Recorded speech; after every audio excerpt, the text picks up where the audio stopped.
Hello, everyone, and welcome to Dirt Nap City, the show about interesting people who happen to be dead. Today is episode 1, season 1, the very first thing. Prima, hopefully not finale, but definitely we are excited to be here today. I've got my buddy Alex, the co-host, who is here with us, and we are going to talk about somebody really interesting. Are you excited, Alex?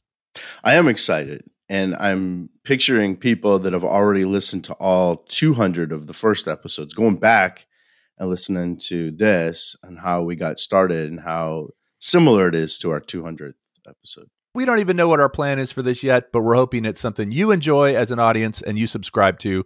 So if you do subscribe to this on whatever podcast platform you're using, we will be eternally grateful, and we'll remember the early subscribers. I think the first people that we pick are going to be the most important people in the world, right? And then we just go, like, it's a hierarchy. We just move down. We're working our way down. People. Right. So someday we may get to y'all. Whoever's listening to this, we may get to you. Well, when they're dead. So keep listening. No, they won't be listening because they'll be dead, because you have to be dead to be on the subject. Yeah, but get in on the waiting list now. It could go on your tombstone, featured on Dirt Nap City. Or your resume. The format of this show is we pick a famous dead person and we talk about them. And honestly, we're not trying to reinvent the wheel here. All this stuff is available online, but we've done the research for you. So if there's somebody you saw in the title and you were interested in that person, and hey, I've heard of that person, I want to know more, you can listen to this podcast and learn a bit more and then decide if you want to go deep on them somewhere else. So instead of taking 2 or 3 minutes to look on Wikipedia, they could spend an hour listening to us. Right. That's exactly right. That's exactly right. If you're driving from Texas to New York or California to wherever, you've got plenty of time. Yeah, it's hands-free. Hands-free Wikipedia. You're mowing the lawn with your noise-canceling headphones. That's another. Let's name some of the applications for Dirt Nap City. Mowing the lawn, driving. Let's see. It's probably working out. Probably great for working out. Yeah. This would get you pumped, right? Yeah. If we were to do somebody that was like a heavy metal person, for example, that'd be great to work out with. So today's the very first person on Dirt Nap City. Again, it has to be somebody who's dead, somebody who's interesting. And those are really the main two criteria. And hopefully somebody that most people have heard of, because I think if we go too obscure, we're not going to get as many downloads and listens. So I tried to pick somebody for this inaugural one, somebody very well known, at least as a name, but probably not somebody that you know a lot of details about. You just know a few things about this person, found them interesting. So the way we're going to start each show is one of us knows who the topic is, one of us knows who the person is we're talking about, and one of us doesn't. For episode 1, it was decided through a random drawing that it would be someone I selected as a topic, and Alex does not know who the person is yet. Now, he has heard of this person, I'm sure of that, and so we'll start by me giving giving Alex the clues that I think will let him figure out who it is. So, Alex, your first clue, this person was an athlete first and an actor second. You want me to guess? No. Do you have any ideas? Does anybody pop into your head? Oh, sure. A bunch of people come into my give us one. Head. Like Jim Brown. Jim first. Brown. Okay. Did you ever see the movie Ice Station Zebra? No, but it sounds awesome. It is awesome. He was like The Rock before The Rock. He was a great football player, and then he quit early in his. Well, I guess we're doing an episode on Jim Brown. right. Here we go. I've just hijacked your episode. No. I didn't know anything about him. So give us like 30 seconds. And then he was some really not well-known action movies, but I've probably seen them all. Is he Downtown Jim Brown? Is that the one?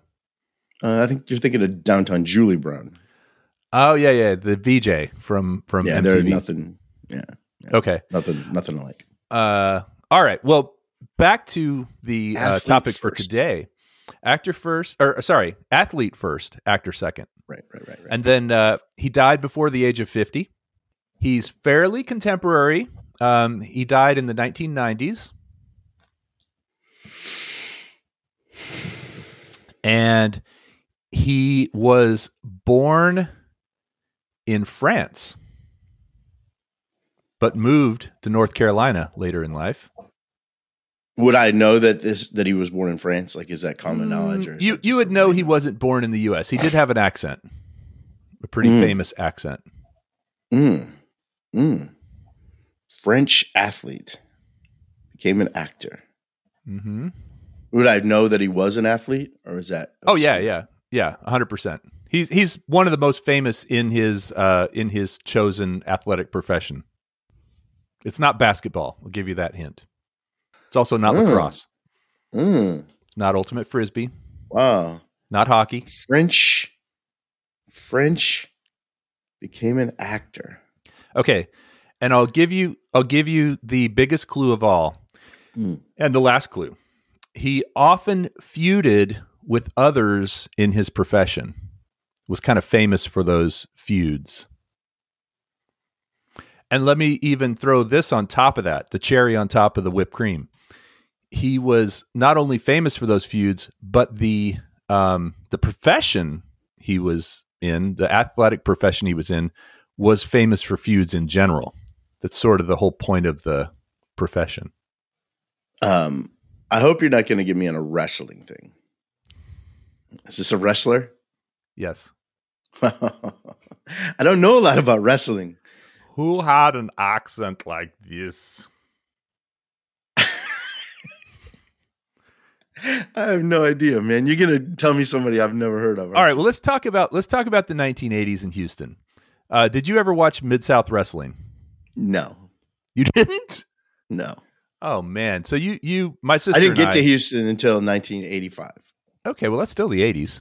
It was still big. Yeah. Junkyard Dog, Kamala the Ugandan Warrior, Jake the Snake Roberts, King Kong Bundy, Fritz Von Erich. As a matter of fact, all the Von Erich brothers. You don't remember any of this? This is going to be a disaster. This is the going Rock to be and a Roll disaster. Express. This is not. All right. Just all right. me. Who's not the be able most to guess famous wrestler you can think of?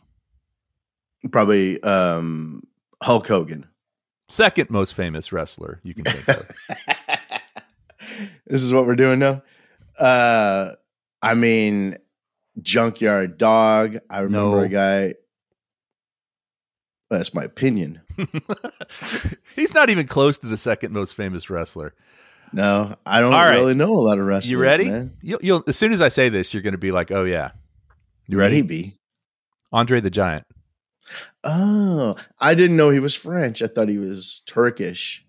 Well, interestingly enough, he was born in Coulmiers, France, and that Coulmiers is also the name of a cheese from that region. You ever heard of Coulmiers cheese?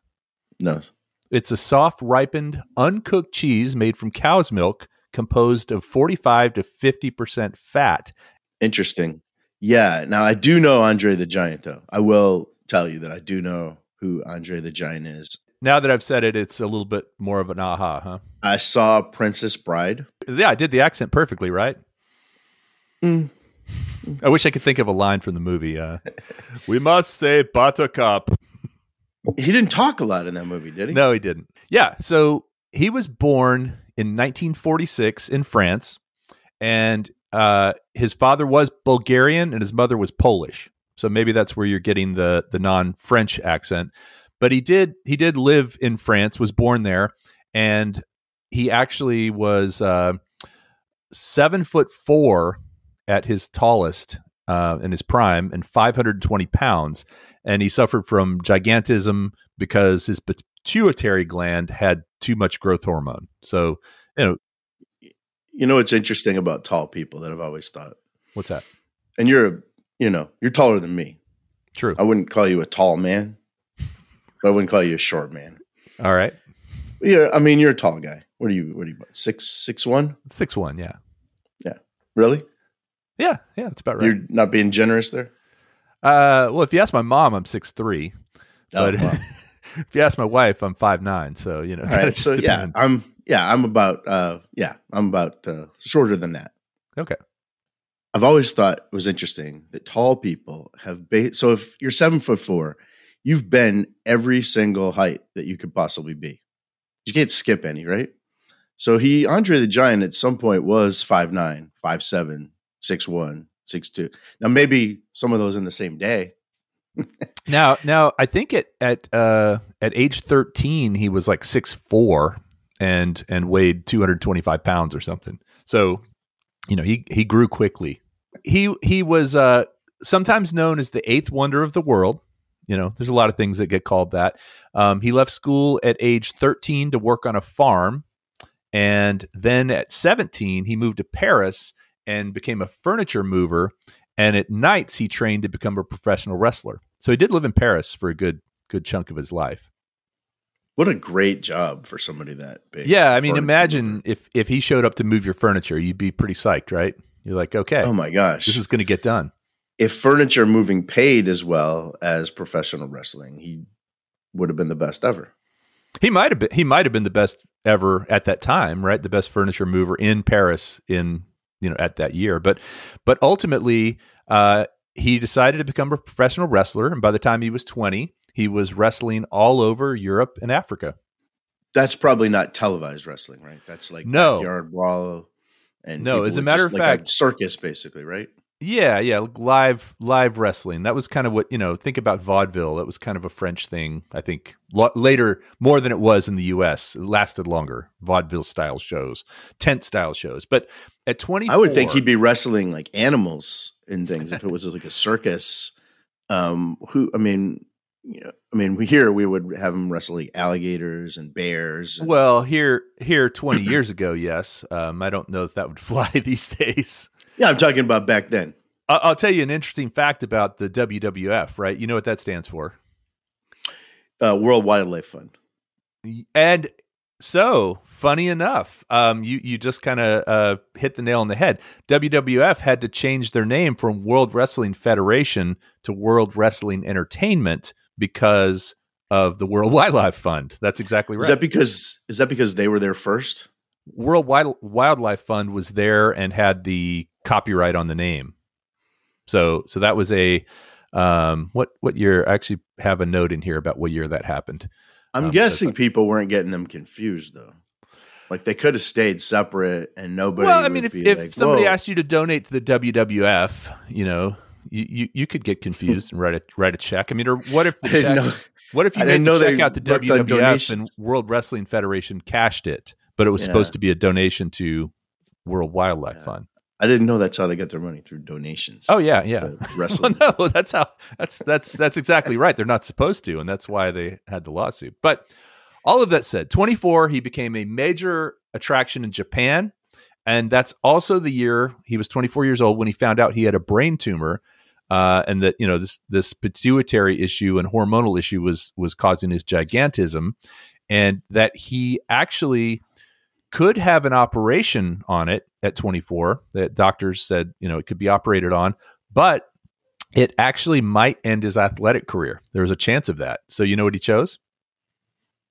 He chose to be an actor? No, he chose to not have the operation and to keep going. He said they basically told him, you can have this operation and you may not be able to wrestle any further, or you can not have it and you'll live a shorter life. And he said, I'm going to not have it and live a shorter life. So you're saying if he could have had the operation, he still be with us today. And we wouldn't be talking about him because he wouldn't be eligible. Right. He'd still be moving furniture. But would he still be 7'4"? I don't think he was. I don't know. That's a good question. I don't know. No, he probably wasn't 7'4" yet, right? Well, he was 24 years old. So, but you're right. I think people with this condition continue to grow their entire life. They don't stop. And that's probably, I don't know if he would have been taller. There's a point at which you start shrinking, right? You grow and then you start shrinking, but I don't think it's 24. I think you're still growing at that point. Do you think he chose that option because he was afraid of surgery or because he... Well, I think he was already seeing success as a wrestler, and they told him that having the surgery could impair his ability to wrestle. I mean, it's something that is, you're working on somebody's brain. And so there's a potential you could get paralyzed. There's a lot of things that could happen, but it's kind of one of these things where if you're willing to take the chance, it could save you from dying early. But he said, no, I'm going to keep going the way I am. What do you think you would have done in that situation? I don't know, man. Because at 27, he was making $400,000 a year, and that was 1974. He's living the life. When you're that age, you don't really look at yourself at 50 or 60 years old, right? And he did live another 20 years, so it wasn't like he died right away. He died. Yeah, he died when he was 46. So he died in 1993, January 28th. So about 20 years from when they told him that. Yeah, 22. Even if they told him it would be 20 years, he might have chosen that option. Yeah. I mean, 20 years seems like a long time when you're 20 years old, right? But he ultimately changed his name in when he was 27. He was told that he should change his name to Andre the Giant, and that he wasn't known as Andre the Giant until he turned 27, and that's really when he became famous. As a matter of fact, in 1974, the Guinness Book of World Records listed him as the highest paid wrestler at $400,000 a year, and then at 30, things really took off when he did a exhibition match before a Muhammad Ali fight. So there was a exhibition match wrestling match that they put on before a Muhammad Ali boxing match. It was Muhammad Ali and Antonio Inoki. I don't know who that is. I don't pay much attention to boxing, but what it was a boxer versus wrestler match that they did as a warm-up before the real boxing match. And he ended up throwing Chuck Wepner, who was a boxer. I actually know about Chuck Wepner. He was the Bayonne Bleeder, and he was the guy that they based Rocky on. Really? Okay. Well, he Sylvester Stallone ring into the audience by Andre the Giant. And of course, you remember in Rocky 4 when he fights Dolph Lundgren. No, at the beginning, he fights Hulk Hogan in a boxer versus wrestler exhibition match. Wow! Hulk Hogan like throws him out of the ring. I do remember that. So that was maybe based on this story. That would have been. That was. It said he was 30. So 1974. I don't know what year that was. Which came out first, but I would imagine that probably happened before the movie. Yeah. This was because the Rocky one came out in like the mid 80s. Well, and so speaking of Hulk Hogan, that was actually one of the staged feuds that he had. He was supposed to be enemy of Hulk Hogan. I don't think he was, because Hulk Hogan ultimately delivered his eulogy at his funeral.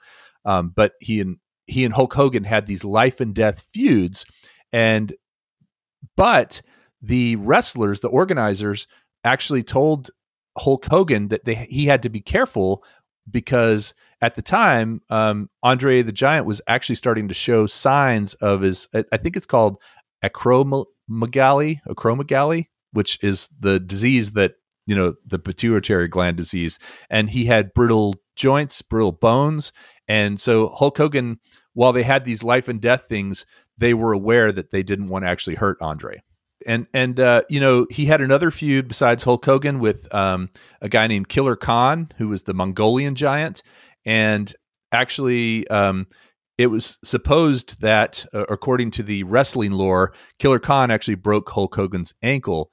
But the truth is that he had actually had weak ankles because of his disease, and he had broken it that morning getting out of bed. He had actually just stepped on it wrong and broken it. And but they wrote it into the story and made it part of the wrestling match that Killer Khan broke his ankle. Now, none of this was part of Big South Wrestling. No, this was all. I think this was all WWF at the time. No, so Houston when you were Mid-South. watching Houston Mid-South.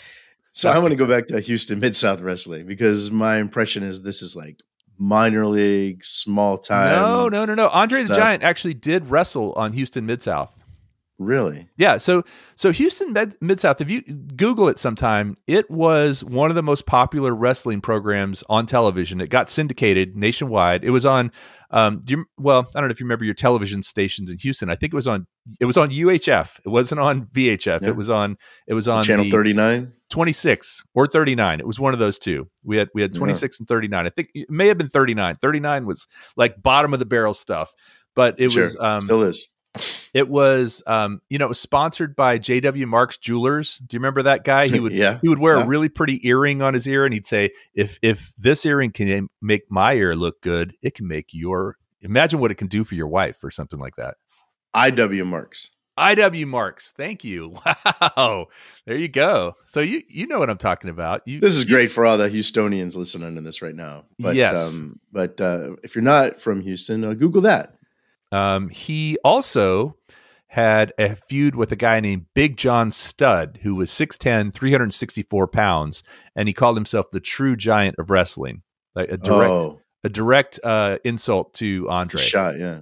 Yeah. I like that name, Big John the Stud. Big John the Stud. Oh, Big John Studd, not the Stud. Just Stud was his last name. Stud Big John the Stud was probably already taken. Right. He was looking for the .com and .net. So he actually offered $15,000 in cash to any wrestler who could body slam him into the mat. And guess who ended up doing it? Our friend Andre. Andre the Giant body slammed Studd so hard in 1983 that the entire ring actually collapsed. Oh, is that what? Oh, man. They also fought in a steel cage, and Andre the Giant jumped from the rope, I guess in the steel cage, and knocked Studd out cold. And then Studd did get even in a tag team match where he and his partner, Ken Patera, knocked out Andre and cut off his hair. Wow.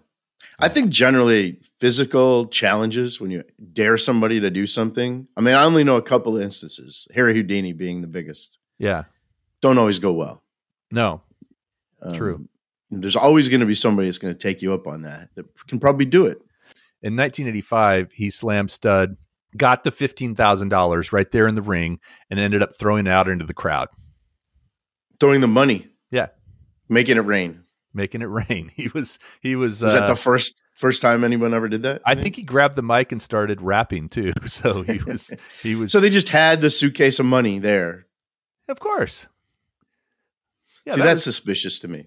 Well, that was wrestling at the time. Maybe that's how Big John Studd ended up like having his credibility, was he would show the money. He's like, if you want this, you got to body slam me. I wouldn't have taken him up on that, probably. Well, I think, Big John Studd was 6'10", 364. I don't think he would have had much chance. But was it all comers, or do you have to like make an appointment and then he would?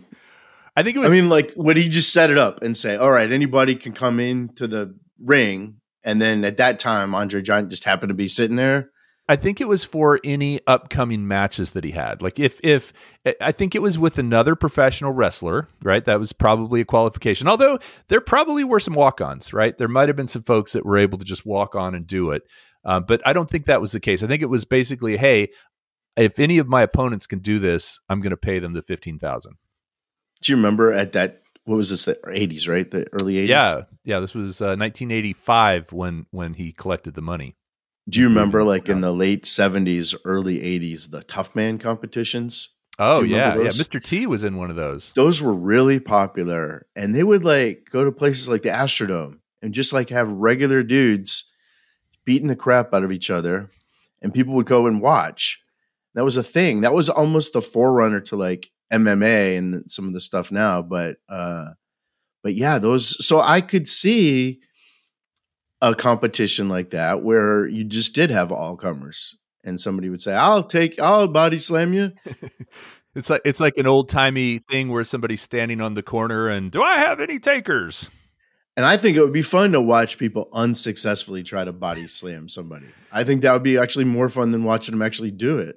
Well, of course, you got to understand that this was during a match. And so, I think that Big John was probably fighting back versus just like, I'm just going to stand there and let you try to do it. That's what I pictured. Okay.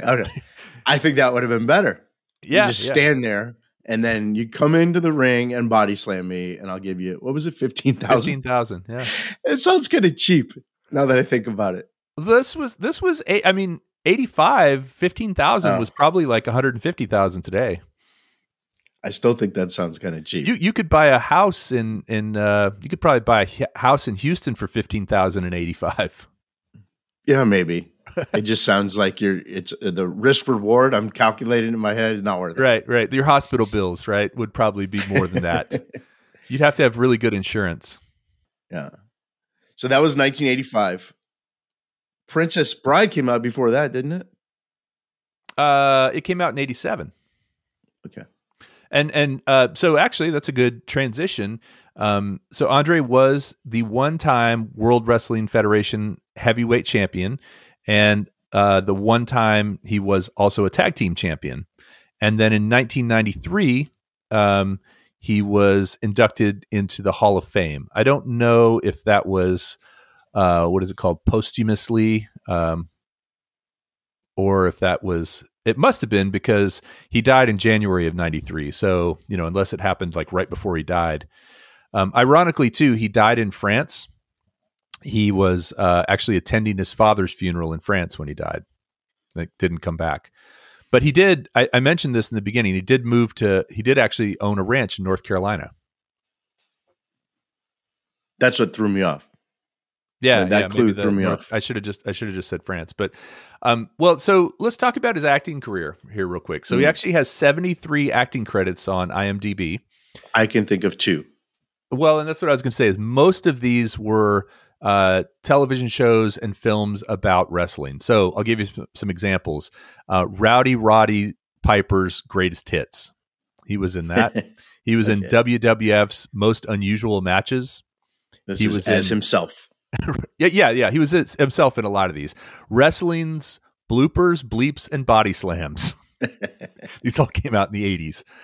But as you said, here's some that you might not have known that he was a guest star in, television series that you'll remember from the 80s.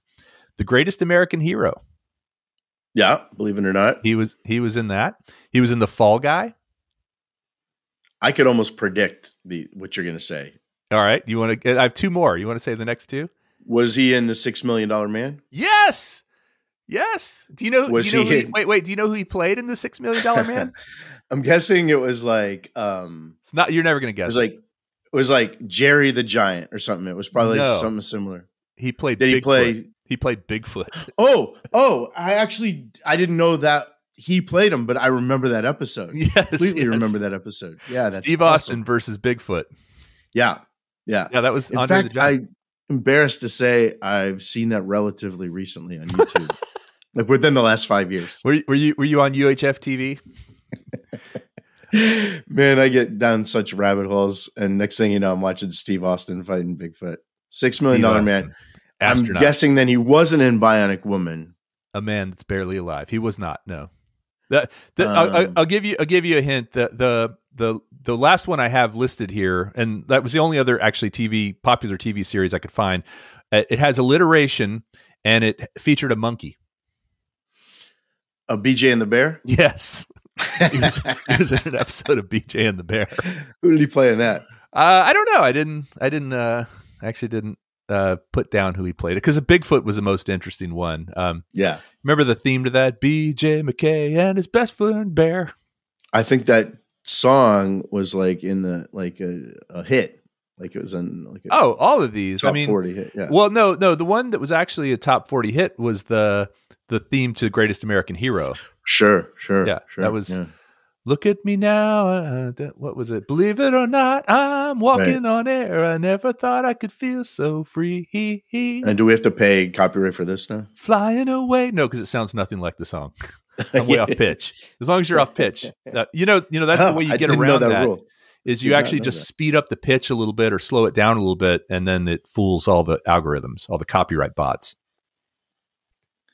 Interesting. It's like the ultimate CAPTCHA. Was he in a movie with Billy Crystal? Andre the Giant? Yeah.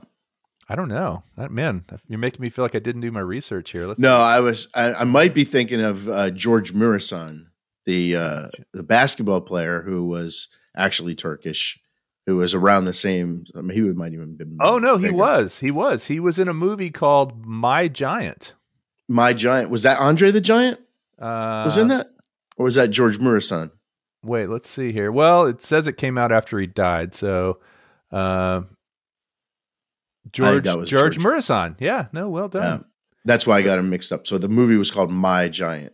Yeah, it wasn't Billy Crystal, or it wasn't Andre the Giant. And it wasn't My Dinner with Andre. Wasn't My Dinner with Andre the Giant.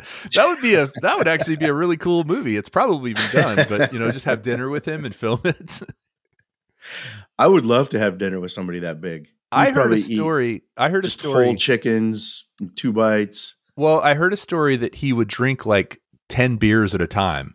Just because they were tiny, and he's European, right? So yeah, those are his television shows. But of course, as you said, he was best remembered from his film role as Fezzik the Giant on The Princess Bride in 1987. That's coincidentally the year we graduated high school. So, did you enjoy that movie? I loved it. Oh, it was a great movie. Yeah, and you could watch it at a number of different ages and get something different out of it every time. We actually, my kids and I, during Snowpocalypse, we were stuck in Denver because Austin's airport was closed. We couldn't get back because all the flights were canceled, and we were in a hotel for like 3 nights with not a whole lot to do, and we watched Princess Bride. That was one of the movies we watched. And did they like it? Oh yeah, and we had seen it before. All of us had seen it, and yeah, it's a classic. And everybody, I can tell when everybody stays awake that it's a good movie, right? If somebody falls asleep first, then not great. But Andre the Giant's not in very many scenes, I don't think, but he steals the show. Absolutely, yep. It's his most famous role. And here's a kind of a funny thing. So he has a daughter named Robin Christensen Roussimoff, his only child. She was born to Andre the Giant and Jean Christensen, and Jean was a public relations person that worked for the wrestling industry while Andre the Giant was a wrestler. Robin was born in 1979, and she never really got to know her father. As a matter of fact, it's reported that she only met him a few times before he passed away, because first of all, I don't think Jean Christensen and Andre the Giant had a great relationship. It doesn't say whether they were married or not, but either way, it sounds like they were estranged, and that Robin only met him a few times. In a 2020 interview with Sports Illustrated, Robin admitted that her father's role as Fezzik in The Princess Bride caught her by surprise. She said, quote, "I didn't know about it until it came out. My mom took me to see the movie, and I still remember the scene when they were about to kidnap Buttercup, and I said very loudly, 'That's my dad.'" That's sweet. Yeah, she's still around. She was born in 1979. Said she lived in Seattle, and that she does some appearances at places like Comic-Con and stuff like that. One thing that I'm really kind of curious about since Andre passed away is who gets the royalties for his likeness? Like, who owns the royalties for his likeness? Because you do see his likeness a lot on T-shirts, bumper stickers, right? I mean, do you notice that? Not in the circles that I travel, but sure. Okay. Well, you're around a lot of college kids. I would think they love that retro stuff.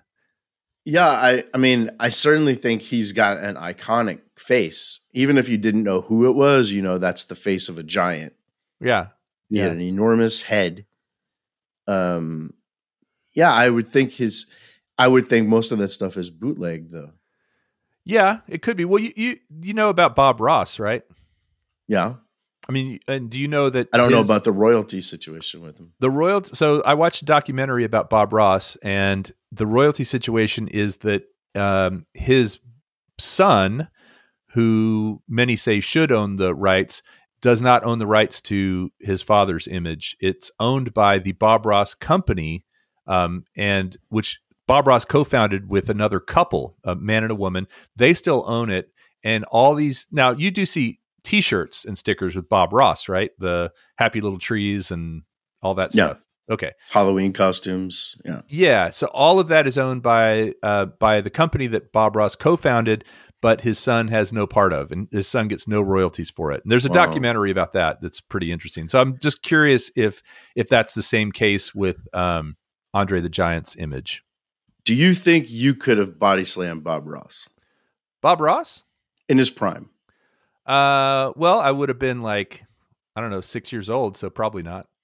No, he's in his prime. Am I I've now never or really am seen I in him my stand. prime? Are you saying I'm in my No, prime you're now? No, I'm not. Uh, No, I've never really seen him stand up. So for all you know, he could be 7'1". oh, he was with A hair. slim 7'1". Yeah, No, it was his true. hair. It was he was was a only slim like guy. 4'8", but his hair just, you know. So he was a slim guy. But if he stood up out of that folding chair, do you think you could take him now when Let's he say was he in was his standing there painting and I snuck up behind him. Yes, I could do it. Do you think he could body slam you? No. I weigh too much. What about you when you were 6 years old and he was in his prime? No, probably not. I think my parents would have gotten in the way. Yeah, and I don't think that he would have actually. He's not the done that type to of a person that child. would body slam a 6-year-old. I don't think. Now, I mean, as if far I'd as we offered know. $15,000, you know, in 1976, that changes everything. I mean, that was like 1976. That's like $1 million. That's like $1 million. Yeah. I'm going to check, Google that and see. Yeah, if that's GTS everyone. correct. So, unfortunately, Andre passed away 1993, and his ashes were actually spread in Ellerbe. I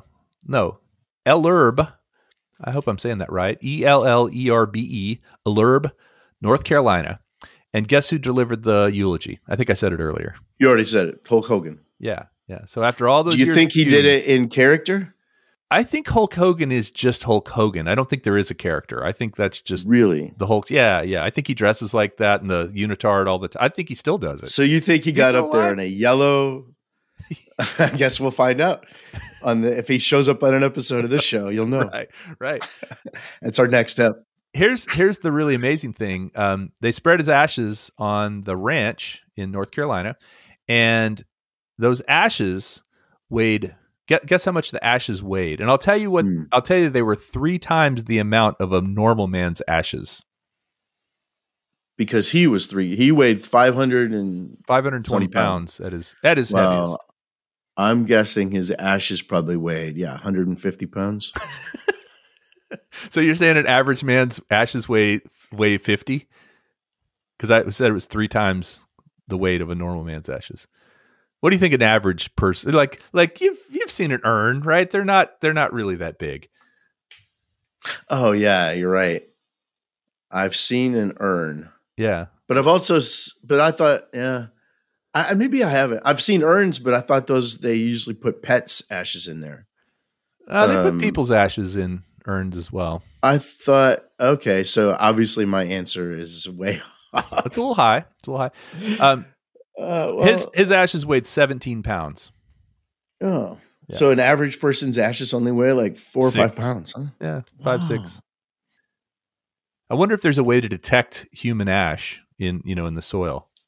Oh, I'm sure there is. There's got to be. So there's actually a little display in that town, Ellerbe, North Carolina. Might be Ellerbe now that you spelled it. Ellerbe. Thank you. That sounds right. It's like Bernie, right? Bernie, Texas. Yeah. It's not Bourne. Bernie. So the town of Ellerbe, we're just going to say Ellerbe. I like that better. There's actually a place called the Rankin Museum of American Heritage, and they have actually a Andre the Giant display, and you can go there and see his size 26 wrestling boots, and you can also measure your height against his. There's a little spot to do that, and your hand. You can put your hand up to a replica of his hand and see how tiny it is. I've done that with other people before, other exhibits with Shaq and things like that. It's just they have amazing. Donald Trump's hand, and then they have Andre the Giant's hand, and you can compare. I can't imagine. So there's no statue. I haven't been there, but I think we should go. We were talking about taking a trip with our friend next year. We should go on a road trip to Ellerbe, North Carolina. Yeah, that would be. And now, if you had a statue, he'd be thrilled about that, wouldn't he? He's probably going to be our only subscriber to this show, so we should be nice. We should actually go. We could go on a number of different grave sites and cemeteries. We don't have to that would one. Make a great. I was going to talk to you about our Instagram account, and that would make some great pictures for the Instagram account. Yeah, that'd be a good thing. So, if there was a statue, do you think it should be? Because most statues are bigger than life. Like if they made a statue of me, it would be like 7'4" or something. Wasn't there a statue of you in San Antonio outside of Mi Tierra? Right. Or was that was your cousin or something, right? Your distant Yeah, not quite cousin, but uncle. Yeah, your great uncle. Something. Yeah. If you ever go to Mi Tierra outside San Antonio, what's the guy's name? Ben Milam. Ben Milam. Yeah, go check out the statue of Ben Milam. There's another one in Cameron, Texas. I mean, so that Milam wasn't County. That statue was not actually life size. That was bigger than life. Yeah. So Okay. what would a statue of Andre the Giant would be like 15 feet tall, right? I guess it really depends on your budget. What if you made it like smaller and you just made them like our size? What would also be really awesome would be like if you had little action figures, like those little bobbleheads or something, and you made it really tiny, but not quite as tiny as the other bobbleheads from the other characters. So he just had the one kid? Yeah, Robin Christensen Rousimov. And she lives in Seattle, North Carolina. No, she lives in Seattle is what I read. I didn't do a whole lot of research on her, but no, because she's alive. So actually, that house did go up for auction, the Ellerby house, his ranch, and in 1993, I think it was auctioned off for less than $500,000, actually. And if you had that 15,000 from back in the day, and had if you had been at that match and caught the cash and invested it wisely, like bought Dell or something, you probably could have bought it with cash. So how old was he when he died? He was 46. Do you think he made the right decision? Yeah, I do. Like you said, he burned bright. It's better to burn out than to fade away. We wouldn't be talking about him. No. If he was still alive and moving furniture in Paris, we would. I mean, unless we had experienced him moving our furniture, that might, we might. Man, I had the best furniture mover the other day. He was super nice and he carried everything. But he might still be around. He might have had a relationship with his daughter. He might have lived, but he still would have lived the life of a very tall man. Yeah. And interesting. I'm not sure what decision I would have made, but he made the one that got him on this episode today. That's right. So if you want to know more about Andre the Giant, there is a 2018 HBO documentary, and you can watch it on HBO Max if you have that app. I can't imagine there's anything more to learn. I think you covered probably his entire life. I would imagine there's some more stuff, but I don't know. I appreciate that. I'll take that as a compliment that you feel like I did a thorough job on my. I think research. It was pretty comprehensive. On my 45 minutes of research about. We did skip a lot from his birth until he was 24. You didn't give us a lot there. 21. You didn't give us a lot there. Yeah, that's true. But you did tell us when he was 13, he was like 6'1". And he was he worked on the farm when he was 13. He quit school to work on a farm. Yeah. What is your opinion of Andre the Giant now that we've kind of talked about him for 45 minutes? Do you feel like closer to him? Do you feel more affinity for him? Do you want to watch that documentary? I think I didn't know about all the feuds. A little disturbed by all the feuds. Yeah. He couldn't. I thought he was, from my perspective, he was the guy in Princess Bride, and he was a gentle soul. And now you're telling me he's got all these beefs with people and challenging them and throwing people around. I didn't know the violent part. I didn't know he was so violent. The dark side. I just knew the actor, the guy that's saving the princess, and so. Yeah. I didn't know there was a whole violent side of it. Well, that wasn't really him. That was a character he was playing. Both were characters he was playing. That's right.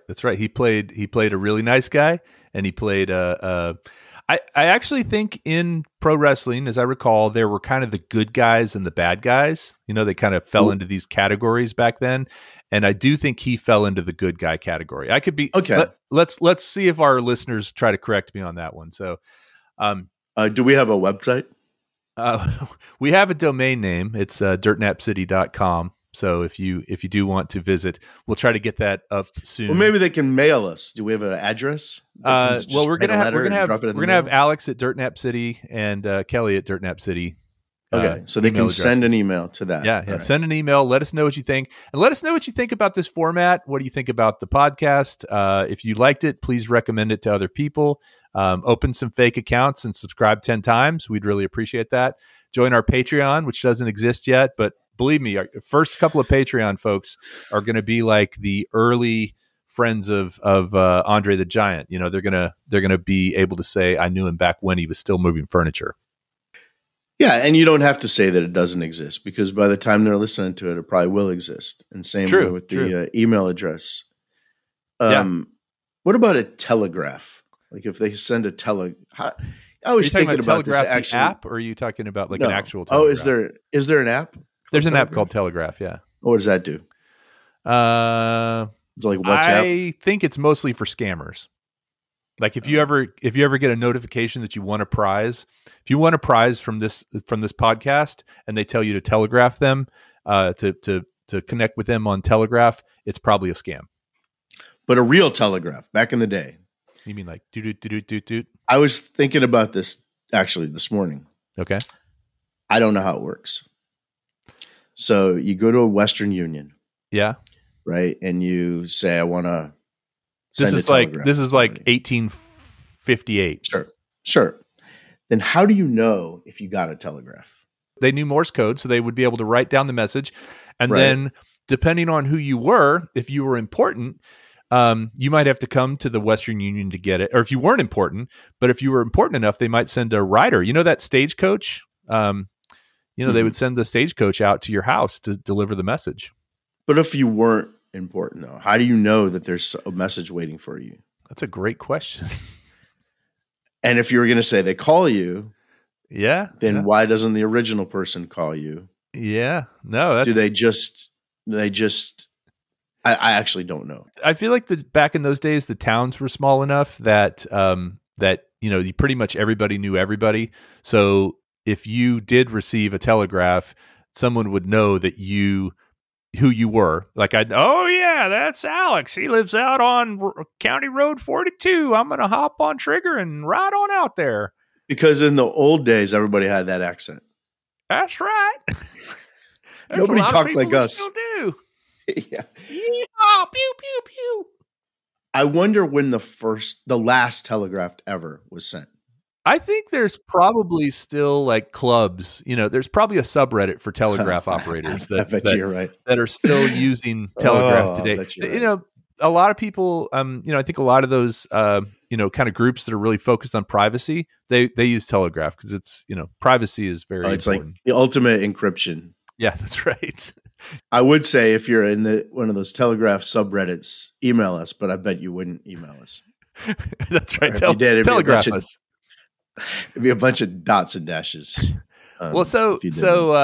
Thank you everyone for joining us today. We've almost got to an hour, which is fantastic. If you enjoyed this episode, please let us know at dirtnapcity.com. We've got our contact information there. We'll leave a place for you to comment, etc.